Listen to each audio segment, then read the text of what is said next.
Lapkričio 7-osios rytas.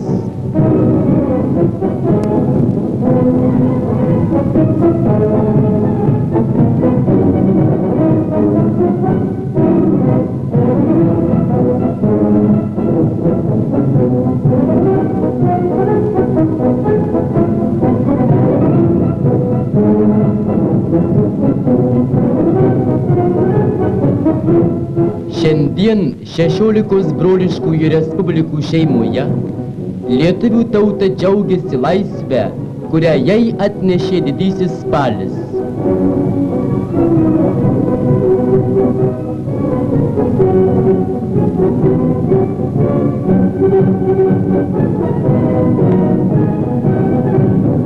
Džiaugsmo demonstracijoje pirmosiuose geležinkelininkų gretose eis senas proletaras Stasys Vitkauskas, 51 metus išdirbęs geležinkelininku.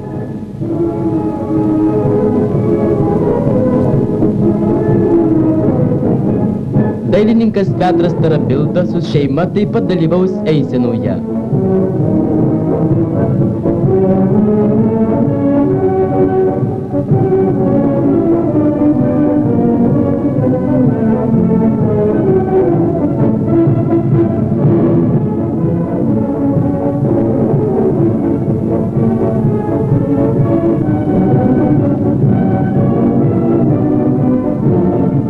Seni draugai, Stachanoviečiui Petrui Venculiui pakeliui.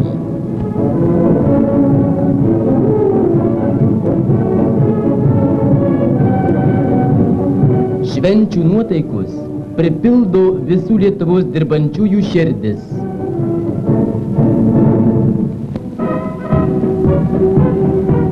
Senojoje sostinėje Vilniuje įvyko kariuomenės paradas.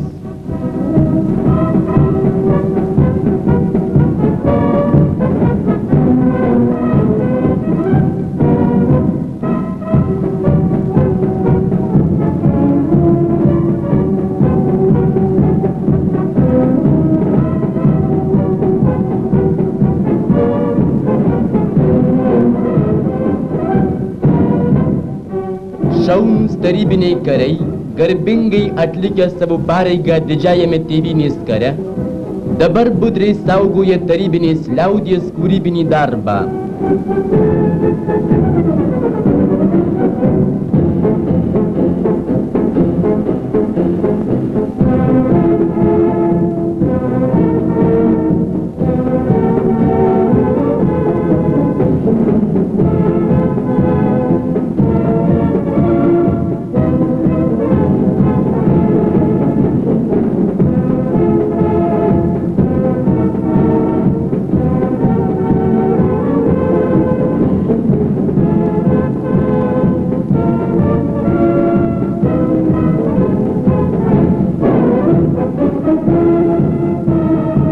Jie užtikrina laisvą mūsų socialistinės tėvynės vystymąsi pramonės, žemės ūkio ir mokslo bei kultūros srityse.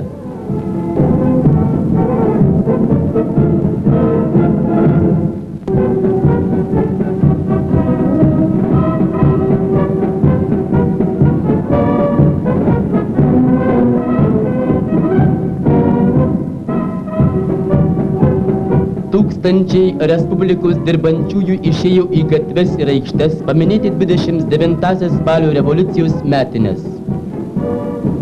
Kauno, Klaipėdos, Šiaulių, Panevėžio, Marijampolės, Kėdainių, Ukmergės, visos Respublikos dirbantieji demonstravo laimėjimus, kuriuos jie pasiekė lenktyniaudami didžiosios spalio socialistinės revoliucijos 29-ųjų metinių garbei.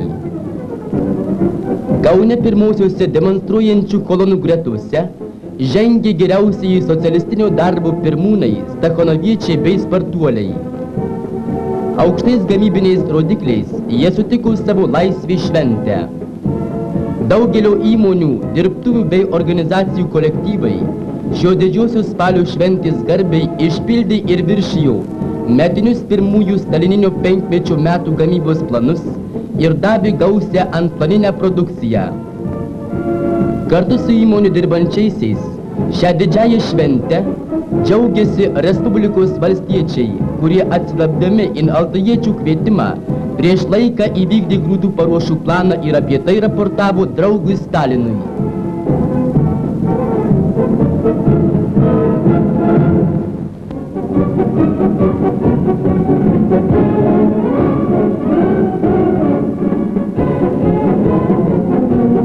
Šiandien jie kartu su visais Tarybų sąjungos dirbančiaisiais demonstruoja savo ištikimybę Lenino Stalino idėjoms, demonstruoja savo pasiryžimą pilnai išpildyti ir viršyti jiems pavestus uždavinius, dar geriau dirbti savo socialistinės tėvynės klestėjimui, bei galiai sustiprinti, tvirtai žengia į šviesią ateitį į komunizmą.